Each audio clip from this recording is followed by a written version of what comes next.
Hello, নিয়ে চলে এলাম নিরামিষ কচুর শাক রেসিপি। চলুন তাহলে দেখে নেওয়া যাক তৈরি করতে কি কি লাগছে। লাগছে কচুর শাক। আমি যেটা দিয়ে রান্না করি সেটা হলো কচুর ডাঁটা। ভালো করে ছুলে পরিষ্কার করে টুকরো টুকরো করে নেব। এবার প্রেশার কুকারের মধ্যে একটু হলুদ দিয়ে সিটি দিয়ে নেব। আপনারা এমনিতেও সেদ্ধ করতে পারেন। ভালো করে, খুবই ভালো করে সেদ্ধ করে নেব, তাহলে রান্নার সময় অনেক সুবিধা হবে। দেখুন কতটা ভালো করে সেদ্ধ করে নিয়েছি, পুরো গলে গেছে। চলুন তাহলে দেখা যাক রান্না করতে কি কি লাগছে। রান্না করতে লাগছে কাঁচা লঙ্কা, বেশ খানিকটা ঝাল ঝাল হলেই ভালো লাগে, কাঁচা ছোলা ভেজানো, আর কালো জিরে, শুকনো লঙ্কা, তেজপাতা ফোড়নে। কড়াইতে তেল দিয়ে দিয়েছি। তেল গরম হলে ফোড়নটা দিয়ে দেব কালো জিরে, শুকনো লঙ্কা আর তেজপাতা দিয়ে। ফোড়নটা ভাজা ভাজা হয়ে গেলে অ্যাড করব ভিজিয়ে রাখা ছোলা। আরও একটা জিনিস অ্যাড করব যেটা আমি বলতে ভুলে গেছি, পরে দেখাচ্ছি। এবার অ্যাড করব কাঁচা লঙ্কা দিয়ে একটু নাড়াচাড়া করে নেব। খুব সাবধান, প্রচণ্ড ফাটে ছোলাগুলো, কাঁচা লঙ্কাও ফাটে।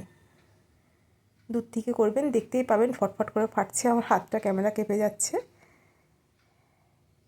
একই সঙ্গে অ্যাড করব নুন আর হলুদ।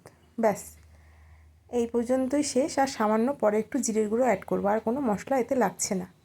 এবার অ্যাড করে দেব সেদ্ধ করে রাখা কচুর শাক। দেখুন কেমন ফাটছে।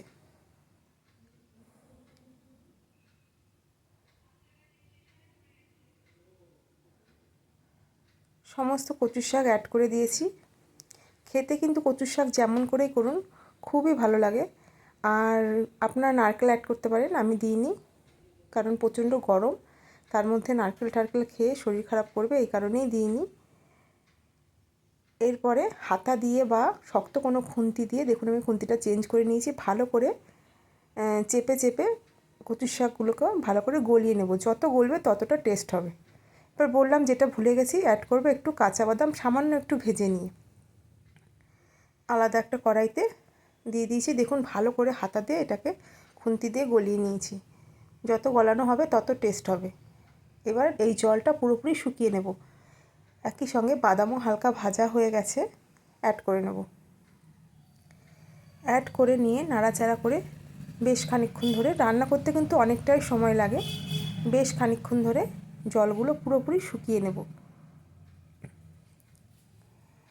এই পর্যায়ে অ্যাড করব সামান্য একটু জিরের গুঁড়ো। না চাইলে দেবেন না, এমনিতেই খেতে অনেক সুস্বাদু হয়। আর অ্যাড করব খানিকটা চিনি, টু টিস্পুন, টেবিল স্পুন বলবো না, 2 টিস্পুন চিনি দিয়ে ভালো করে নাড়াচাড়া করে শুকিয়ে নেব।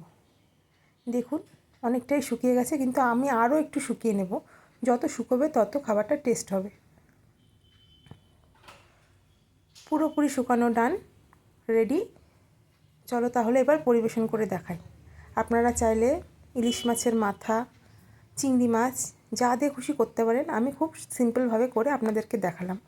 কেমন লাগলো অবশ্যই জানাবেন। আর কার কার কচুর শাক খেতে ভালো লাগে কমেন্টস করে জানিও। ভালো লাগলে একটা লাইক করে দিও। টাটা।